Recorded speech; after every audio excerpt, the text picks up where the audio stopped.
I was the supporting male character in one of those redemption novels. When I learned I would spend every last cent I had and die taking a knife for the heroine, I finally woke up. 18-year-old Ruyan was glaring at me furiously, her voice dripped with disdain. I will not accept any of your charity. Fine, I answered, then snatched the car keys and bank card from her hand without hesitation. Facing her stunned stare, I gave her a wave. See you around. After the school exercise break, Ruyan stopped me in a rage. She slammed a set of car keys and a bank card down in front of me. I told you, I will not accept any of your charity. She paused, then added coldly, and stop wasting your time on me. I will never like you. I stood at the bottom of the steps, looking up at her in confusion. I could not understand it. Ruyan was so poor she could barely afford food. Every day, she still had to run more than 20 kilometers to care for her sick mother. Why would she still refuse the car and bank card I gave her? What confused me even more was this. Among all the girls I had known who were more accomplished than her and more beautiful, why was I so hopelessly devoted to her? Why was I willing to become Ruyan's pathetic lapdog, mocked by everyone at third high school? The moment those strange thoughts surfaced, some inexplicable force crushed them down. Then, like a robot following its programming, I lowered my head, my face full of servility and eagerness to please. Biting my lip, I carefully picked up the car keys and bank card and held them out to her. Ruyan, I am not giving you charity. I just feel sorry for you. Ruyan's eyes brimmed with disgust. Your pity makes me sick. She suddenly shoved me. I lost my footing and tumbled down the stairs. A wave of intense dizziness hit me. At that very instant, a new memory suddenly appeared in my mind. More accurately, it was not a memory. It was a plotline. It turned out I was merely the supporting male character in a campus redemption novel. The one she truly loved was her childhood friend, Xingchen. However, half a year later, Ruyan's mother died. She failed the college entrance exam, crushed by one blow after another. She had no choice but to accept my family's help, be with me, and study abroad. I thought she had fallen in love with me, but she saw it as a humiliation. During the 5 years she was with me, she almost never gave me so much as a smile. Later, after returning home, she joined forces with a sex partner she met overseas, destroyed my company, and seized my family's assets. When our enemies came for us, she saved Xingchen without a second thought and helplessly watched me die in a pool of blood. My final memory was frozen on the moment I clutched my chest and fell in despair. As for Ruyan, she held Xingchen, who had only been frightened, and left without looking back. The cold look in her eyes then overlapped perfectly with the disdainful 18-year-old girl before me. I stared at her blankly for nearly half a minute. Ruyan was only stunned for a moment, but then, as the class bell rang, her moving feet paused slightly. Then she turned and said mercilessly, "If you do not want to be late, then keep lying there and playing dead. Do not think I will feel sorry for you." My mind was a complete mess, but it became clear in an instant. I called out hoarsely, "Wait!" Ruyan stopped, but did not turn around. Her tone was impatient. "What? I only push you once. You are not dead.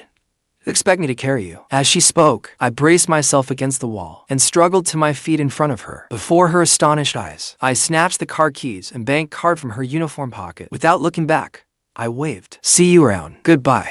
You gold-digging idiot. Did not see that coming, did you?" I woke up. This poor student. Whoever wants to support her can do it. After school that afternoon, I got into the car my family sent for me, but the driver did not pull away immediately. Just as I wondered whom he was waiting for, a slender figure passed by. The driver immediately rolled down the window and waved. "Miss Liu, are you not getting in?" Ruyan's contemptuous gaze passed through the thick window glass and landed on me from afar. It was as if my words that morning were just a grown man throwing a tantrum in her eyes. "Uncle Joe," I said irritably, "are you my family's driver or Ruyan's?" Uncle Joe's smile froze. "What are you saying, young master? Of course I am yours. There is no Miss Liu in this family. Get it wrong again, and I will hire a driver with a better memory." "Yes, young master." Uncle Joe started the car. He gave Ruyan one last reluctant look. In the original novel, aside from my parents, everyone around me thought Ruyan was wonderful. Even when she took handouts while acting entitled, they still thought Ruyan had integrity. They thought I was unreasonable and overbearing, forcing her into it. Through the car window,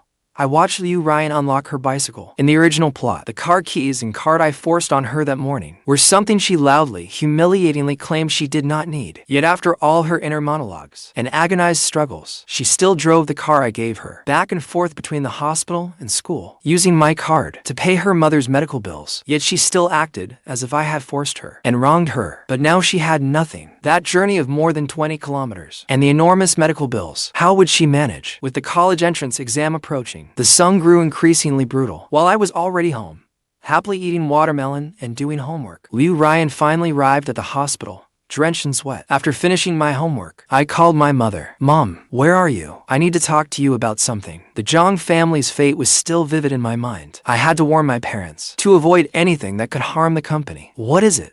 Your Uncle Chen is sick. We are visiting him at the hospital. Which hospital? I will come find you now. After getting the address, I had Uncle Joe take me to the hospital. The moment I crossed the payment hall, I heard a familiar voice. Dr. Lin, please operate on my mother first. I will find a way to make up the money. The man called Dr. Lin's side. The hospital has rules. Without payment, there's nothing I can do. You still owe us for the previous medication. I have done everything I can to help. If you cannot get the money in the next few days, then we can only discharge her. Dr. Lin turned Liu Ruyan down. She sank to the floor in despair. She was nothing like the proud girl at school that morning, as though she were a completely different person. So Liu Ruyan could lower her head too. Then what made her so arrogant around me? Was it the mindless love of a supporting male character? I walked past her toward the elevator. Just as I reached her, the girl with her head lowered suddenly gritted out, "Chen Zi, you win." I turned back, confused. What? Liu Ruyan stood up. Though she was a head shorter than me, she carried an oddly imposing air. She looked up at me stubborn. Is this not what you wanted?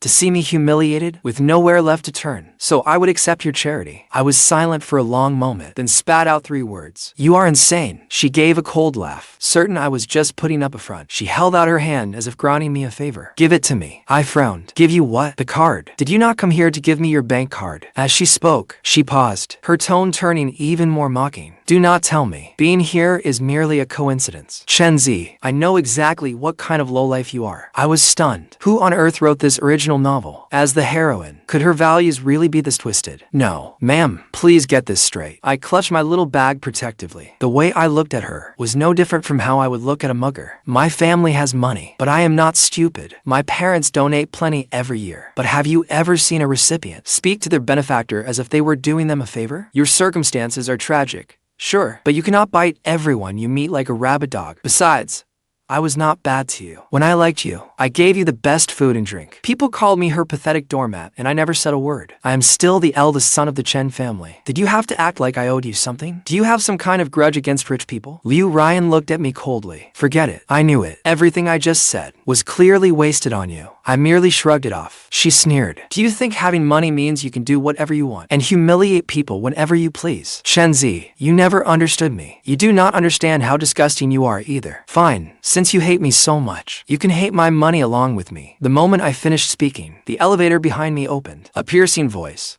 full of anguish and bitter resentment, rang out. Chen Zi, do not bully Ruyan. The next second, someone shoved me hard from behind. I slammed into the wall. Wincing in pain, I turned around. A tall, thin, slightly dark-skinned boy with side-parted hair stood in front of Liu Ruyan. Like a mother hen protecting her chicks, he glared viciously at me. I did not need to think hard to know who this guy was. Liu Ruyan's childhood sweetheart, the novel's handsome male lead, Xingchen. Chen Zi, do not take this too far. Before I could speak, Xingchen played the righteous hero, pointing at my nose as he yelled, Ruyan has dignity. She will never be with you because of your filthy money. Trying to buy someone's heart with money like this is childish and ridiculous. I looked at him expressionlessly. Perhaps my gaze was too intense, because Liu Ruyan frowned and said coldly, what is with that look? Is Xingchen wrong? At that, Xingchen immediately grew bolder. Although Ruyan does not want to accept your money, for Aunt Liu's sake, I can agree to persuade her for you. But, Chen Zi, do not think this means you can win Ruyan's heart. I gave a flat "oh." Then I said without expression, I really want to smack my size 42 shoe across your size 45 face. Listen to the nonsense coming out of your mouth. Is there anyone normal in this novel? Liu Ruyan frowned in disgust. Do you expect me to be eternally grateful to you? I rolled my eyes, then decisively pulled out my phone. I dialed the police emergency number. I said, save all that nonsense. For the police. Surely the police have not been brainwashed by this novel, too. Xingchen's eyes widened in disbelief. You are calling the police? How could you? You like Ruyan so much. If you call the police, she will hate you for the rest of her life. Before he finished, I pressed call without hesitation, afraid that if I was 1 second slower, Liu Ruyan might fall for me. During the 20 minutes we waited for the police, Xingchen tried every possible way to persuade me. Chen Zi, I know you resent Ruyan for rejecting your charity. How about this? Give the money to me, and I will persuade Ruyan for you. Cancel the police report, and then we will be even. I only hit you to protect Ruyan. Why can you not reflect on your own mistakes? Why do you have to drive us into a corner? If the police come, Ruyan's life will be ruined. Can you really bear that? Chen Zi, this is what you call love. It is completely worthless. I folded my arms and leaned against the wall, keeping a safe distance from them. Hearing him, I nearly rolled my eyes into the back of my head. What do you mean?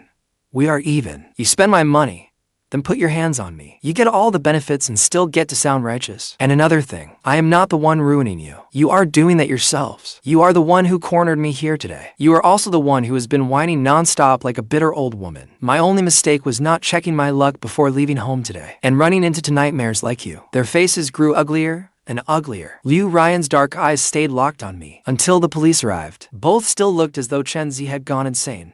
He had actually called the police. The police reviewed the surveillance footage. I kept insisting that two rabid dogs had attacked me out of nowhere. Ultimately, no settlement was reached. They had to cover my medical expenses and go to the police station for a formal reprimand. Before leaving, Liu Ryan shot me a vicious glare, as if to say, I will never like you again for as long as I live. I shrugged indifferently. Who cares? I went to visit Uncle Chen in the hospital. That girl Chen Yan was there too. When she saw me, she gave a cold snort. The two adults were talking, so I dragged Chen Yan out of the room. The first thing I said was, can we stop sponsoring Liu Ryan? Chen Yan's dismissive expression abruptly changed. Her eyes widened in disbelief. What? Did you two break up? I looked at her expressionlessly. She did not know. We had never been together in the first place. Ever since Liu Ryan's mother fell ill, I had secretly arranged for Chen Yan to sponsor Liu Ryan in the Chen family's name. She received 5,000 yuan a month for living expenses, and I had the school waive her tuition in full. At first, Liu Ryan politely wrote letters to Chen Yan to express her gratitude. Of course, I was the one who read those letters, and I was the one who replied. Perhaps my replies were too passionate, too full of feeling. Gradually, through our letters, we began discussing flirtatious topics, but Liu Ryan had no idea. She thought the boy exchanging letters with her was named Chen Yan. Before I woke up to reality, the reason I was so obsessed was largely because I believed Liu Ryan was the gentle, restrained girl from those letters, not the hysterical girl she was at school. Seeing my expression darken, Chen Yan curled her lip and said, fine, as long as you have thought it through. But I still have to remind you, Liu Ryan is no good. The Chen family's support has stopped. She has no source of income now. Do not be an idiot and keep giving her money. I know, I said, deeply regretting that there had been sane people around me all along. Why had I refused to listen before? With that on my mind, on the ride home with Mom, I remained silent. She scrolled through her phone and asked without looking back, what is wrong? Are you in a bad mood? I scooted closer with a placating smile. Not exactly. I was just wondering, could we suddenly go bankrupt one day? Mom found that amusing and gave me a playful, reproachful look. How could that happen? Is your allowance not enough? As she spoke, she transferred me another 50,000 yuan. That is not it. I happily accepted the money, then said seriously, I had a bad dream last night. Anyway, Mom, you and Dad have to promise me, never use illegal tactics to compete, and do not store important documents on the company's computers. Understand? Mom considered it for a moment, then stroked my head. I understand. Only then did I smile again. I rested my head on her shoulder. What are you looking at? A post Dr. Li shared. Mom raised her phone and turned the screen toward me. There is a patient with uterine cancer who needs donations. I was thinking of donating some money. The moment she finished speaking, my pupils suddenly contracted. I remembered. The person seeking donations was Liu Ryan's mother. In the original plot, Dr. Li helped raise funds, and Mom donated 200,000 yuan. But because the platform had cash flow problems, the money was delayed for nearly 3 months. Liu Ryan's mother died before the money arrived for her surgery. Consumed by grief, Liu Ryan turned all her hatred on our family and Dr. Li. She swore she would make us pay dearly. The final outcome was obvious. My whole family went bankrupt. Dr. Li lost both arms and could never practice medicine again. Without even thinking, I pressed down Mom's hand. Mom, do not donate. Why not? She looked at me in confusion. Our family donated over 1 million yuan to charities every year. 200,000 yuan was nothing to Mom. I did not tell her the truth. I only said, cancer cannot be cured. Rather than make her suffer through treatment, we should leave that money for the living. Mom did not think much of it. She put away her phone and nodded. That makes sense. After the incident at the hospital, Liu Ryan and I entered a cold war. Plenty of people at school loved watching the drama between us, and they all noticed something was off. During the exercise break, Liu Ryan's so-called besties clustered around her with their arms linked and said, Ryan, did you and Chen Zi have a fight? Our classes were next to each other, so I could hear their conversation perfectly. It was as if they wanted me to hear it. Across the narrow gap between us, Liu Ryan's cold gaze fell on me, and she gave a dismissive snort. Seeing that, the girls immediately exchanged knowing smiles. What fight? Would a simp like Chen Zi dare to fight with our Ryan? Exactly. Ryan is obviously the one who does not want to deal with him. Chen Zi may be sulking now, but soon he will come crawling back to Ryan. Believe it or not, they immediately said they believed it. That was because I used to be such a pathetic simp. I followed Liu Ryan around almost every day. They were certain I would be the same as before. Those words made Liu Ryan, whom I had embarrassed before, looked more pleased with herself. Her lips curled silently. She gave me an unreadable glance. I could not help rolling my eyes. What a drama queen. Once they saw that Ruyan had finally stopped looking so cold, they exchanged looks and cautiously asked, "Ruyan, Heizi's birthday is today. Want to go sing at karaoke tonight?" Without a second thought, Ruyan said, "Sure. Let's go." Heizi immediately said, "Great, I will go ask my mom for some money. And tonight, we drink until we drop." At that, Ruyan frowned slightly and said, "It is your birthday. How can we let you pay?" But the other girls' families are strict, so they cannot get any money either. "I will treat everyone." The moment Ruyan said that, the others immediately looked pleased with themselves. They rushed to flatter her. "That is our Ruyan. You are always so good to us. Ruyan is so loyal to her friends. How could a simp like Chen ever deserve Ruyan?" Those words greatly pleased Ruyan. She immediately felt more noble and impressive. But to me, she just sounded completely unhinged. In the original novel, Ruyan was written as someone fiercely loyal to her friends. Later, she attracted a large group of people who followed her lead and were willing to do things for her. But early on, that character trait just made her look like an idiot. Her family was poor. Her father had died when she was little. Her mother had uterine cancer. She lived entirely on the 5,000 yuan monthly support I gave in Chen Yan's name. For high school students whose average monthly allowance was 1,000 yuan, that was a considerable sum. To spend Ruyan's money, these little delinquents sweet-talked her and put her on a pedestal. Ruyan enjoyed feeling like their queen bee and spent more and more on them every month. As a result, during the 2 years she was sponsored, she did not save a single yuan. Thinking about it now, if she had saved money every month from the start, then found part-time work on weekends, in more than 2 years, she could have saved enough for her mother's surgery. After school that afternoon, I waited at the school gate for the driver to pick me up. Just then, Ruyan, with that gang of fair-weather friends, walked into the automated teller machine kiosk beside the school gate, chatting and laughing. 5 minutes later, they came back out. "Why is there no money on the card? Ruyan, did they not send next month's support payment?" Ruyan's face turned ugly. She said with certainty, "Impossible. Chen Yan would never do that." As she spoke, she pulled her phone from her backpack and dialed a number. She had actually been blocked. Humiliation and shame immediately flooded Ruyan's heart. The others sensed that something was wrong too, and began jeering. "Ruyan, he blocked you. Could it be he does not want to support you anymore? Then how will you treat us, Ruyan? Forget treating us. How will you even afford to live from now on? Ruyan,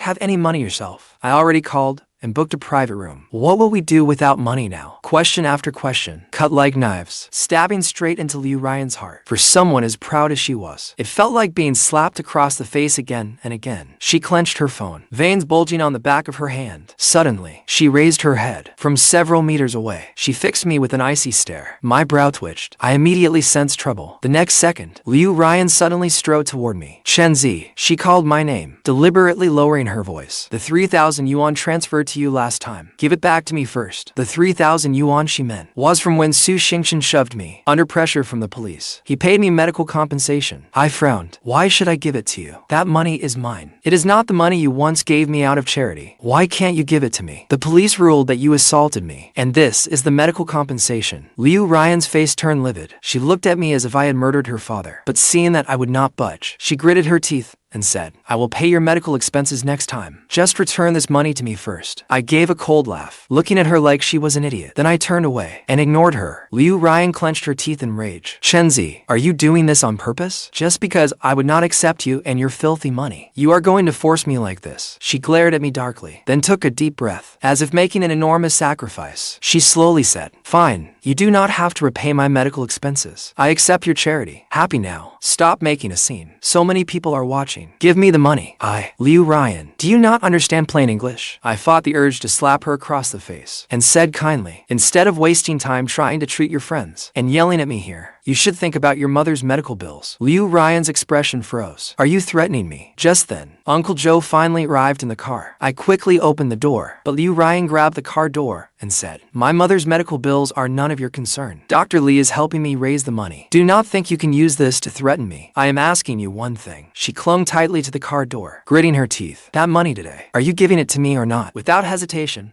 I yanked the door free and slammed it shut. I told Uncle Joe, "Drive now." As the window rolled up, I told Ruyan, "While you are at it, have Dr. Li raise money to get your head examined." Ruyan ultimately got money to treat everyone, but that money came from Xingchen. Reluctantly, he handed Ruyan 1,000 yuan in cash. He said miserably, "Ruyan, this is my allowance for next month." Touched, Ruyan said, "Do not worry. Xingchen, I will definitely pay you back. Yes, I believe you. Xingchen nodded. Then, as if remembering something, he hinted, "Oh, right, Ryan, what university do you want to apply to?" Without hesitation, Ruyan said, "Of course, Tsinghua University." Her grades were excellent. She ranked in the top 5 of her year on every exam. Getting into Tsinghua or Peking University was practically guaranteed. Hearing that, Xingchen looked dejected and said, "Ryan, I want to go to Tsinghua too, so I can keep looking after you. I am afraid that if I am not there, others will bully you again. But my grades are nowhere near good enough for Tsinghua or Peking University." Ruyan had never considered Xingchen's predicament. She frowned. "Is there not a guaranteed admission spot? But as far as I know, Chenzi is competing for that spot too. What is so difficult about that?" Ruyan's fierce loyalty immediately flared up, and she was still holding the money Xingchen had given her. She immediately promised, "I will talk Chenzi into it. He will give up that spot. The teachers and principal all think highly of me. Do not worry, I will secure it for you." As for this, I knew nothing about it. In the original story, I really did give up that spot for Ruyan. In the end, I still got into Tsinghua through my own efforts. But Ruyan never expected that she would fail to get in. Yet, because Xingchen got into Tsinghua in the original story, he introduced Ruyan to many talented people from Tsinghua. That made her path to revenge much easier. Once I knew how the story would unfold, I decisively filled out the application form and submitted it to the school. The following afternoon, I went to the Chen family home and dug out all the letters exchanged between Ruyan and me. In those letters, Ruyan called me Brother Ace. She said she had never met a man as gentle and refined as me, or as understanding. She even compared me to Apollo, the sun god. It was painfully cheesy to read. Chen Yan stood nearby, watching me tear up the letters, and teased if she found out her Apollo is the person she hates most at school. I wonder how she would feel. I rolled my eyes at her. After destroying the letters, Chen Yan and I went downstairs together. As we reached the stairwell landing, we heard Ruyan's pleading voice. "Uncle Chen, you cannot stop supporting me. I will graduate high school soon. Once I get into Tsinghua, it will reflect well on you too, will it not?" Hearing footsteps, she looked up instinctively. Her eyes met mine directly. Hearing that, Chen Yan gave a cold snort. "Do you really think my family values you that much? If we wanted to,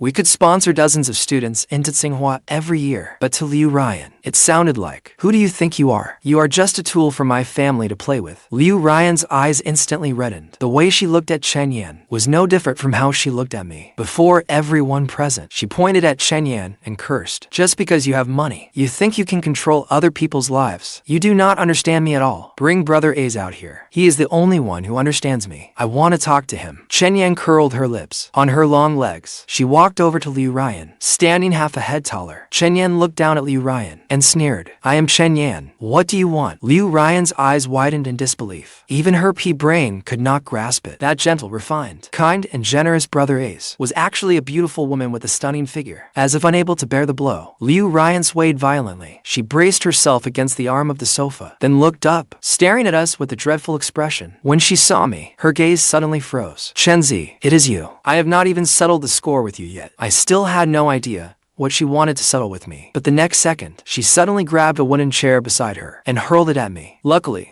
Chen Yan shielded me in time. A deafening crash rang out. The security guards rushed over, pinning Ruyan firmly to the floor. She was still unrepentant, struggling with her eyes bloodshot. Her eyes were filled with hatred as she stared at me, as if she wanted to devour me alive. He set me up to humiliate me. Did you not? Chenzi, you bastard. Just because I do not like you, you treat me like this? You cut off my living expenses and had a girl humiliate me. Chenzi, why do you not just die? Everyone in the living room was stunned. They looked at Ruyan as if she were insane. After a long moment, Uncle Chen frowned and demanded loudly, "Since when has my daughter sponsored anyone?" That restored a little of Ruyan's reason. She said tremblingly, "Your daughter is the one who sponsored me. She transferred 5,000 yuan to my card every month. I am Chenzi's father. I know exactly what he is like. With his temperament, he would not even blink at a dead body. Why would he ever pity you?" Ruyan swallowed hard. Her voice was hoarse, but she still refused to believe it. "Then, what about my money?" Finally unable to take it anymore, Chen Yan stepped forward and kicked her. "That money was from Chenzi, damn it. Do you think I am an idiot? Sending you money every month and writing letters to soothe your fragile pride. Chenzi did all that for you. What the hell have you been doing? You are such a fucking idiot." Ruyan went numb. She stared blankly at me, unable to accept the truth. Seeing this, Uncle Chen feared Chen Yan might lose control again and seriously hurt her, so he had security take Ruyan away. That evening, when I got home, I had just gotten out of the car when I saw Ruyan standing beneath a street lamp. She watched me with a deep, unreadable gaze. Knowing I couldn't avoid her forever, I braced myself as she walked toward me. Why did you not tell me you were the one writing those letters? I found that funny. Would it have made a difference? If I had told you, you would have made a huge scene again. But I do not understand. You would rather die than take money from me at school. So why did you calmly accept someone else's support? And why were you so affectionate in your letters? Liu Ryan's expression stiffened. She replied as if it were obvious. Of course there is a difference. You threw money at me in front of everyone at school. Were you not trying to humiliate me? I may be a woman, but I have my dignity and pride. Do you understand that or not? I do not, and I do not want to. I was blind before. From now on, whether it is support or charity, I am not interested, and do not come near me. We are done. You go your way, and I will go mine. After saying that, I turned to leave, but she grabbed my arm again. For 2 seconds, I stared at the veins bulging on the back of her hand, then sneered. Do you have money to pay for it this time? Liu Ryan gritted her teeth. Her face darkened as she let go, but she had no intention of letting me leave. She was silent for a few seconds, then softened his tone. Stop being so stubborn. I admit I was too extreme before. After leaving the Chen house just now, I finally understood. We cannot completely untangle ourselves from each other. Setting everything else aside, we do have some feelings for each other. The more she spoke, the wider my eyes became. Finally, I could not help cutting her off and asked, Liu Ryan, what exactly are you trying to say? She took a deep breath, as though making an enormous concession. What I mean is, Chen Zi, let us start over. This time, I will put aside my prejudice and try to accept your feelings. But you have to promise me one thing. Forgive me. I truly did not want to deal with him, but I was damn curious about what condition he wanted to make this time. So I could not resist asking, what is it? Liu Ryan thought I had finally stopped throwing macho tantrums at her. Her lips curved slightly, forming what he thought was a charming smile. Certain of victory, she said, give up your guaranteed admission to Tsinghua and give the spot to Xingchen. Then I will try being with you. Sure enough, there is no such thing as the most shameless person. Only someone even more shameless. I fought to calm my chest as it heaved with rage. Forgive me, I asked again, unable to resist. Why should I? Liu Ryan thought I was jealous. She smiled helplessly and indulgently, already casting herself as my girlfriend. Do not throw a tantrum. There is nothing between Xingchen and me. He helped me a great deal before. I only want to repay him through this opportunity. Repay him if you want, but why should I give up my spot? Since you like me and want to be with me, if you are going to be mine, should you not think of me first? Chen Zi, do not be so selfish. I gave him a faint smile. Get lost. Perhaps my words deeply wounded Liu Ryan's pride. She cursed that I had rejected kindness and chosen the hard way. She was certain I would regret it and began a one-sided Cold War with me. But clearly, my refusal to give up the admission spot was not something she told Su Xingchen. Otherwise, when I ran into Su Xingchen in the restroom, I would not have heard him bragging to his friends. Once I get into Tsinghua, you can all come visit me in Beijing. His friends responded enviously. Really? Xingchen, you are going to Tsinghua. Su Xingchen. Of course, my grades are still a little short, but Ryan promised me that Chen Zi will give up the guaranteed admission spot. But Chen Zi is in his class. He is notoriously mean and jealous. Once he knows you want the spot, will he make things difficult for Liu Ryan and refuse on purpose? Su Xingchen frowned anxiously. Then he thought of something and shook his head with certainty. He will not. Chen Zi is so obsessed with Ryan. How could he refuse to listen to her? That is true. Chen Zi is such a pathetic simp. If you ask me,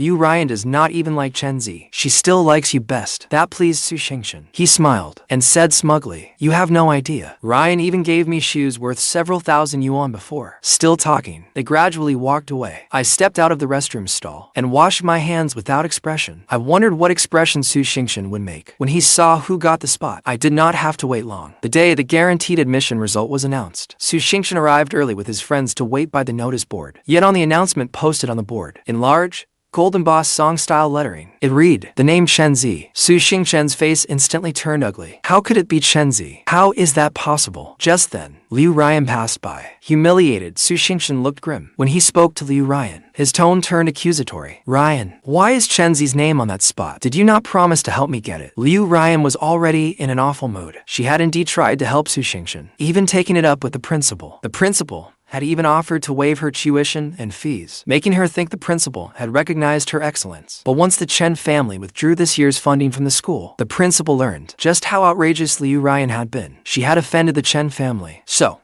when Liu Ryan pleaded with him, He threw her out without a second thought. Liu Ruyan was already upset at being humiliated. Faced with his accusation, her anger flared at once. She snapped, "Something as important as a guaranteed admission spot. Do you think I can get it just because I ask? Why do you not think about earning it yourself? Why do you only think of taking shortcuts?" Xingchen stared at her in disbelief, as if he had never expected the always gentle Ruyan to speak to him with such impatience. Once he came to his senses, realizing Liu Ruyan had scolded him, he immediately forgot all his feelings for her. "Liu Ruyan, you liar. You made all kinds of promises when you came to borrow money from me. Now that the money is gone, you are turning on me." Near the notice board, there were many students passing by. Seeing the two shouting, they gathered around. Liu Ruyan had always cared about appearances, so how could she tolerate Xingchen talking about her like that? She gave a cold laugh and turned the blade once aimed at me. "On Xingchen, you say that like you never spent my money. That necklace of yours worth over 1,000 yuan, and those shoes that cost nearly 1,000. Who bought them for you? You do not honestly think your parents from the countryside could afford things that nice, do you? Liu Ruyan, are you insane?" Xingchen's eyes went wide, his voice turning hysterical. "At least my parents are still alive. What about you? You killed your father, and now you want to kill your mother too. Was your money not funded by someone else? Do you really think you are some rich young lady, now that no one is supporting you? Did you not still come borrow money from me? What gives you the right to look down on me?" Liu Ruyan clenched her teeth, her cheeks tense with fury. She said angrily, "I thought you were a reasonable person, but now I see. You are nothing but a venomous snake of a man, even crueler than Chen. You used to secretly put him down in front of me. Now I see. Chen is not only richer than you, he is better looking too. Who do you think you are? I never should have listened to you back then. You were the one enjoying Chenzi's devotion, while trying to make yourself look morally superior. Why are you pushing the blame onto me? Now you think Chenzi is so great, but what did you do to him before? Chenzi will not even speak to you now. What good will groveling to him do now?" Their vicious argument became a relentless exchange of hurtful words, each one cutting to the bone. Understanding slowly dawned on the watching students. They began to whisper among themselves. So, Chenzi had it that bad. Those two pretended to be good people, then pinned all their cruelty on him. Neither Liu Ruyan nor Xingchen is a good person. Chenzi was the one hurt the most. Thankfully, Chenzi is woken up now. What a pair of disasters. Anyone who gets involved with them is doomed. My classmates dragged me over to see the admission announcement. The moment I arrived, I heard Liu Ruyan and Xingchen arguing, along with the other students' whispers. Whispers about what? Are they already trying to clear their names? Liu Ruyan spotted me immediately. She saw me at once. She had just been through a fierce argument. She rubbed her temples warily, with a faint, barely noticeable anxiety in her eyes. "Chenzi, you are here." I turned and left without hesitation, but Liu Ruyan called after me. "I am sorry. I was wrong before. I was horribly wrong. Only now do I know that you are the one who cares about me most." I stopped walking and said coldly, "I accept your apology. Save the rest." Liu Ruyan sighed, seemingly helpless. "Fine, let us stop fighting. I promise, from now on, I will give you my whole heart. I will come back to your side. What do you say?" I paused, then turned around and sneered. "I will tell you one more time." A flicker of hope flashed through Liu Ruyan's eyes. "What?" I raised my voice and coldly said, "Get lost." The way I had just rejected her left me conflicted. I worried Liu Ruyan would keep pursuing me. Yet even after she fell out with Xingchen, the story still moved forward as it always had. The gears of fate always turn on time. They always reach that inevitable moment. In the end, Liu Ruyan's mother did not live to receive that critical surgery. She died in her hospital bed. On the day of the college entrance exam, Liu Ruyan took the exam with reddened eyes. She looked dazed, as though life had crushed her completely. When the results came out, just as I expected, Liu Ruyan did poorly. She did not get into Tsinghua, and could only choose an ordinary university. As for me, thanks to my guaranteed admission, I entered Tsinghua without trouble. Before leaving for Beijing, I suddenly remembered something, and immediately called my mother. "Mom, do you not have Dr. Li's WeChat? Tell him not to go to the hospital for a while." My mother's voice came through the phone, with noise in the background. "What is wrong?" "I am at the hospital right now. Something just happened to Dr. Li." My heart suddenly clenched. What happened? My mother moved the phone somewhere quieter and lowered her voice. "It seems to be a dispute between a doctor and a patient. A young woman had chopped off both of Dr. Li's hands. The police have already taken her away. It is terrifying." As she was being led away, she kept shouting, "Were you not raising money for my mother's surgery? Where is the money? Where is my money?" Apparently, Dr. Li had posted on WeChat moments before, raising money for her mother's surgery, but because of an issue with the platform, the money never came through. His good intentions led to disaster. In a rage, she slashed Dr. Li's hands. I doubt he will ever hold a scalpel again. Dr. Li had practiced medicine for so many years. He was exceptionally skilled. Now that his hands are ruined, countless patients will suffer because of it. The call ended. I sighed. In the end, Liu Ruyan still chose this path. In the original storyline, after she slashed Dr. Li's hands, I had once begged my parents to pay damages on her behalf, and even fight her case in court. But this time, without my help, Liu Ruyan probably would not survive this ordeal. Soon after, she was charged, tried, and ultimately sentenced to 10 years in prison. The Chen family could have protected her before, but now she had nothing, with both parents gone, and Dr. Li as her enemy. She would be lucky if they only took a pound of flesh. On the day Liu Ruyan went to prison, my mother and I went to visit her. Through the dense crowd, her eyes immediately found me. She looked far more haggard. She was nothing like the arrogant woman she once was. Like a heroine meant to rise above it all, who had suddenly lost every stroke of luck and fallen into despair. She could no longer cause any trouble. Liu Ruyan suddenly spoke. From afar, she mouthed the words to me. "Save me, please." Then I suddenly remembered. She had never been a heroine destined for a comeback. She was the heroine of a redemption story, a character who needed saving, who could only truly grow in the end. What a pity. She chose the wrong male.